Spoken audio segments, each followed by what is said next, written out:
Assalamualaikum warahmatullahi wabarakatuh. Sahabat-sahabatku sekalian, semoga kita semua dalam rahmat ridha Allah Subhanahu wa taala. Insyaallah hari ini kita andoi lagi untuk pergi mengajar di suatu tempat surau begitu. Di mana kita punya ilmu ni Allah Subhanahu wa taala akan tuntut di akhirat jikalau kita tidak pergunakan dengan baik-baik. Kalau kita tidak pergunakan untuk berkongsi kepada umat Nabi sallallahu alaihi wasallam, maka hari kiamat nanti kita akan orang-orang yang rugi. Jadi kita kongsi sedikit ilmu yang kita dapat ini, yang diberi oleh Allah SWT, maka kita kongsi sedikit. Alhamdulillah hari ini cuaca bagus, petang ya. Dalam sebuah hadis Nabi SAW, Nabi SAW telah bersabda, sampaikanlah oleh walaupun seayat.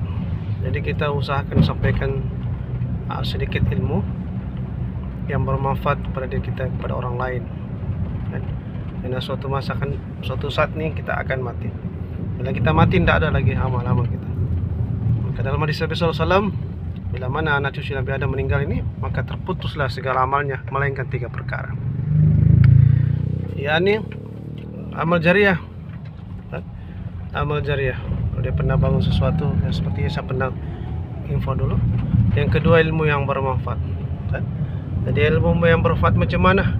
Ilmu yang dimana kita sharing ilmu kepada umat ini kenal Allah Subhanahu wa taala, dekat Allah Subhanahu wa taala, senantiasa mengingat Allah yang Maha Kuasa, makhluk tidak kuasa. Itulah ilmu.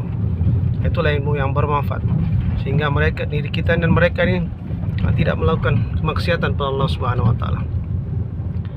Jadi insyaallah kita sama-sama, siapa yang ada ilmu di luar sana, mari kita sama-sama kongsikan insyaallah. Assalamualaikum warahmatullahi wabarakatuh.